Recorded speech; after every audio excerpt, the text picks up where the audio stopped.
안녕하십니까. 자, 이름? 이광준입니다. 이광준. 38살입니다. 뭐해? 변호사로 일하고 있습니다. 변호사. 그래. 무슨 일로 왔어? 제가 아이들 위해서 일하고 싶어서 변호사가 되고 난 다음에 이제 교육청에서 일하게 됐는데 지금 그럼 교육청 소속 변호사야? 맞습니다. 그럼 회사가 따로 있는 게 아니고? 예. 사무실을 운영하는 게 아니라 교육청에서 이제 공무원으로 일하고 있는 변호사입니다. 공무원으로. 우린 직업이랑은 상관없이 60m는 다 반말하니까 강준이가 좀 이해하길 바라고. 저도 반말로 하면 되는 거죠? 아니지. 저는 실제 나이도 너랑 나랑 이제 10몇 살 차이가 나는데. 제가 잘못 이해했네요. 그럼. 반말 모드가 일방적인 반말 모드였군요. 우리 여기 변호사 얼마만 우리 여기 변호사 얼마 많이 나왔는데 여기. 반성하겠습니다. 너 그럼 우리보다 나이가 반성하겠습니다. 너 그럼 우리보다 나이가 강준이가 하는 건 야자 타임이고 네가 하는 건 야자 타임이야. 우리가 나이가 있다. 네가 그 얘기를 안 했어야 돼.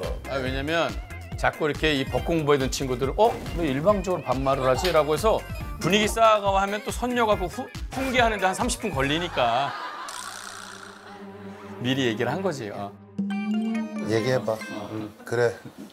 그래서 이제 일단 교육청에 왔는데 학교 현장이 생각보다 참 선생님도 아이들도 모두가 좀 행복한 학교가 되었으면 좋겠는데 어떻게 하면 그런 좀 교육 현장을 만들 수 있을지가 좀 고민됩니다.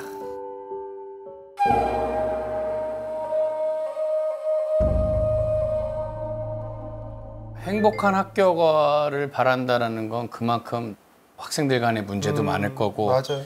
교사 선생님과 또 학생들 간의 문제도 많을 거고.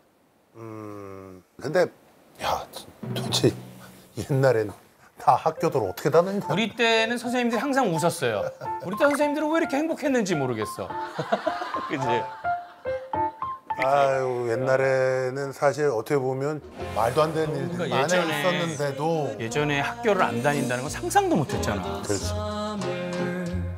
우리 개근상 못 받는다고 혼나는 사람들도 있었거든요, 옛날에. I'll send you all my love every day in a letter. 저희 반의 학생 수가 77명이에요. 예, 교실에 들어가면은 학생 수가 많으니까 출석을 부르는데 시간이 많이 걸려서 옥승훈, 백운성. But I'll fill the emptiness. I'll send you all my dreams every day. 한 고등학생이 학교 폭력 피해를 호소하는 유서를 남기고 숨졌습니다. 학교 폭력을 목격한 한 고등학생이 신고를 했다가 자신도 보복 폭행을 당하는 일이 벌어졌습니다. 최근 초등학교 교사가 학생에게 폭행을 당하는 일이 잇따랐습니다. 학교 폭력 담당이 아니어도 선생님들은 평소에 아이들 지도하다가 아동 학대로 신고당하는 경우가 적지 않다고 말합니다. 요즘에 그 이슈가 되는 여러 가지 얘기들은 사실 옛날엔 그렇게 흔한 일은 아니었거든. 그치? 굉장히 흔치 않은 아마 교육계에서 일하지 않는 분들도 뭔가 느끼고 계실 거예요. 뭔가 학교가 이상하다. 학교가 뭔가 힘든 것 같다. 그 정도 인식은 이제 우리 사회가 좀 공유하게 된 것 같은데 일단 그 가운데 있는 게 사실 뭔가 학교 폭력 문제입니다. 이게 학교 폭력이라고 하면 가장 뭐 나쁜 행동 같은 건 뭐 집단적인 폭행을 한다거나 그렇지. 그런 사건들도 있지만 저희가 이제 신고 들어오는 그런 것을 보면 예전에는 만약에 학교에서 충분히 선생님 지도로 너희들 이리 와. 그래서 너는 뭘 잘못했어. 이런 식으로도 해결할 수 있는 단순히 이렇게 뭐 꼬집는 행위라든가 아니면 살짝 둘이 뭐 말다툼하다, 언쟁. 뭐 여러 가지 일들이 있긴 하지만 일단 학교 폭력 신고를 하고 뭔가 상대방 학생에 대한 어떤 조치를 원하는 그런 경향도 없지 않아 생겼어요. 야 이거는 그러니까 그렇게까지 이제 범위가 확장되면 그렇지. 학교 안에서 그거를 다 일일이 뭐 이게 옳고 그런 거를 뭐 판단하기도 굉장히 어려울 거야. 강준 입장에서는 그렇겠지. 야, 이것까지 이렇게 한다고? 그런 것들이 있을 거 아니야. 얘기 좀 쭉 해주겠어? 방금 말씀하셨듯이 실제로 꼬집었다, 뭐 째려봤다, 아니면 뭐 가위바위보 게임을 했는데 내가 3판 연속 져서 기분 나쁘다. 네. 진짜. 그거는 가위바위보에서 졌는데 학폭으로 신고를 한다고? 일단 아이들이 요즘에 뭐 손목맞기 놀이나 그치. 뭐 좀 심한 경우에는 뭐 가위바위보에서 뭐 어디를 때리는 놀이도 해요. 그런데 하다가 이제 어떤 애가 연속으로 이겨버리는 거죠. 그랬더니 이제 집에 갔더니 뭐 여기가 피멍이 빨갛게 들어서. 너 이거 뭐야? 하면은 이제 엄마가 보고 선생님 아이가 이렇게 다쳤는데 무슨 일입니까? 뭐 이렇게 시작되는 경우도 있고 근데 이게 많은 경우는 아닙니다.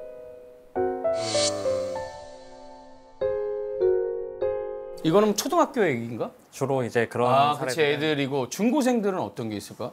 중학교, 고등학교는 서로 뭐 운동을 하다가 다쳤는데 그때 정말 의도적으로 아이를 다치게 한 건 아니잖아요. 그렇지, 운동하다 그런 근데 거니까. 일단 흐름이 처음에는 부모님들끼리 잘 이야기가 되다가 아 우리 아이 다쳤는데 이거 치료비 어떻게 하죠? 아니 놀다가 다쳤는데 치료비를 왜 줘야 되죠? 뭐 이런 식으로 갈등이 좀 비화되다가 결국에는 학폭으로? 치료비 안 주면 저는 학폭하겠습니다. 근데 예를 들어서 뭐 축구하다가 그럼요. 태클을 했어요. 뭐 애들 수준에서 태클까지 가는 것도 오바긴 한데 뭐 하다 보면 예를 들어서 잘못 차가지고 뭐 다치지. 어디가 다친다거나 그런데 치료비를 똑바로 안 주면 학폭으로 신고를 한다 이거 아니에요? 뭐 그런 경우도 있습니다. 우리 태준이가 얼마 전에 농구하다가 손가락에 뼈가지고 깁스하고 다녀요. 그럼 패스해준 애를 내가 신고해야 되는 거거든. 그렇잖아. 말이 안 되는 상황인 건데. 또 뭐 그런 친구들을 이해 못하는 건 아니야. 워낙 요즘에 학폭이 많다 보니까 실질적으로 폭력을 행사하는 친구들도 있고 괴롭히는 친구도 있다 보니까 사전에 난 예방할 거다. 난 그런 거 안 당할 거다라고 미리 선을 긋고 그런 친구들도 분명히 있을 텐데 그렇기 때문에 전국에 학교가 몇 군데고 선생님이 만나서 하해를 시켜주는 건 그게 해결이 방안이 아니면 방법이 없어 이게 진짜로. 이제 아이들이 어리니까 어린 아이들 같은 경우에는 저희가 학교에서 이렇게 가르치거든요. 누가 괴롭히면 선생님한테 일단 말해야 돼. 왜냐하면 그래야 어떤 큰 피해를 저희가 막을 수 있는 거니까. 그래서 아이들이 이제 신고하는 것까지는 시킨 대로 잘 배운 대로 하는 것 같아요.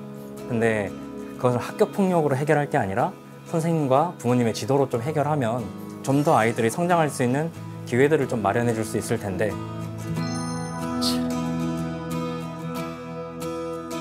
자, 잘 들어봐. 학교에서 학교 폭력을 행사하고 뭐 아이들한테 돈을 뺏고 진짜 심하게 괴롭힌 사람들은 제대로 못 살아요. 왜냐? 세상이 더 바뀌고 있기 때문에 앞으로 그 어떤 일도 제대로 할 수가 없어요. 근데 어릴 때 철이 없어서 그랬다. 이제 그것도 안 통해. 그런 사회가 됐어. 그래서 어쨌든 학교 폭력을 저지르게 되면 뭐 생활기록부에 기재가 되는 불이익도 있고 그리고 사회적인 비난 정도도 높다 보니까 학생이든 보호자든 이걸 어떻게 한번 조금 나한테 불이익이 없도록 미뤄볼까, 조금 불이익을 없게 하려면 어떻게 해야 될까, 그런 수단으로 이제 학교 폭력 조치가 나왔을 때 뭐 행정 심판을 제기하거나 행정 소송을 제기해서 내가 대학 가기 전까지 소송을 통해서 미룬다거나 그 조치를 그런 식의 약간 편법을 이해되네. 왜냐면 미리 그거 결정이 나면은 대학 갈 때까지 그냥 어차피 가면 그만이니까 대학까지는 일단은. 아까 뭐 들으면 뭐 행정 심판을 뭐 제기한다는 얘기를 들었는데 피해 학생이 그 과정을 알 수 있는 건지 아니면 그냥 그런 거 모르고 어떻게 됐는지도 아예 모르고 그냥 끝나는 건지. 일단 가해 학생이 됐다고 하면 이게 자신에 대한 처분인 거거든요. 그렇지. 그럼 이제 자신에 대한 처분을 바꿔달라고 법원이나 행정심판위원회에 이렇게 소나 심판을 제기하는 거라서 사실 상대방한테 알려지는 게 이제 제도상 좀 미비점이 있습니다. 그래서 물론 교육청 차원에서 어떤 가해 학생이 행정심판이나 소송을 제기했을 때 저희가 알려주긴 하지만 이걸 좀 제도권으로, 제도와 법령으로 개정을 통해서 가해 학생이 행정소송을 제기했습니다라고 하면은 저희가 피해 학생한테 알려주고 그래서 그 과정 속에 피해 학생의 진술권이 보장될 수 있도록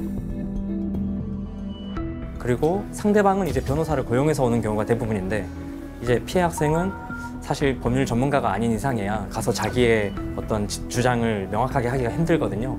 그런 어려움들이 있을 것을 좀 당연히 예상되기 때문에 또 뭐 지역의 변호사들이나 아니면은 뭐 마을 변호사 아니면 저희가 국선 변호인 제도를 피해 학생한테도 좀 확대하는 방향을 통해서 약간 피해 학생을 보호하고 저희가 마땅한 조치를 가해 학생이 이행하도록 하게 함으로써 약간 가해 학생에게도 사실 그게 결론적으로는 도움이 되는 일이거든요. 근데 이제 좀 원칙을 우리가 명확하게 좀 세우는 것도 좀 필요할 것 같아요. 예를 들어서 신고를 받았을 때 그거를 사연을 좀 면밀히 들여다보고 그거를 무조건 뭐 고소로 처리할 게 아니라 이거는 학폭의 성립이 안 된다라고 부모한테 좀 알려주고 뭐 이런 뭐가 좀 이런 게 있어야지. 맞지? 우리 아이가 집에 와서 하는 얘기를 가지고 판단을 하는 거잖아. 그 전에 이 상황을 좀 파악을 할 필요가 있다. 그렇죠, 맞습니다. 그래서 장기적으로 봤을 때 아이가 어떤 과정 속에서 배움을 얻고 자기가 책임질 부분에 대해서는 책임을 지고 그러면서 성장할 수 있는 기회를 사실 박탈하게 된다는 것도 아셔야 될 것 같아요. 중학교 3학년과 1학년 자녀를 둔 저부터도 반성을 하도록 하겠습니다. 대한민국의 자녀를 둔 모든 부모님들이 좀 헤아려야 되지 않을까라는 생각을 해서 정말 다 같이 노력하는 데 일선에서 우리 부모님들의 역할도 중요할 것이다라는 말씀을 드리면서 우리 학교가 어떻게 보는지 대표니까 뽑아보세요. 이거 나온 거 이제 잘하고 있는지 안 하고 있는지 나오는 거예요. 자, 됐습니다. 이강준 변호사님께서 바라는 행복한 우리 학교 과연 어떻게 될지. 자, 이럴 때 내가 되게 긴장이 됩니다, 이게. 자, 보세요. 자, 보세요. 수학여행 한번 가야 되겠다, 이제. 이제 뭔가 이제 환하게. 서로를 그렇죠. 배려하면서 아이들이 웃잖아요. 아이들이 이렇게 행복한 교실이 됐으면 정말 좋겠습니다. 그렇죠. 네. 예. 앞으로 좀 많이 노력해 주시기 바랍니다. 비행기 타고 오셨어요, 오늘요? 네, 비행기 마침 타고 다 맞추죠? 그러다 맞춘다니까. 자동차 타고 오고. 자, 앞으로 수고 많이 하시고. 네, 화이팅! 감사합니다. 학생을 행복하게 하기 위해서 또 어떤 요소가 필요하냐 했을 때 그 다음 요소는 선생님이 행복한 거라고 하셨어요. 그래서 선생님도 행복할 수 있는 학교를 만들기 위해서 저희 부모님들도 선생님들을 좀 더 신뢰해 주시고 책임감을 가지고 아이들을 지도할 수 있는 환경을 함께 만들어 주셨으면 결국에는 우리 아이들을 위해서 정말 좋을 것 같습니다. 학생들도 학교 생활 열심히 하고 행복했으면 좋겠습니다.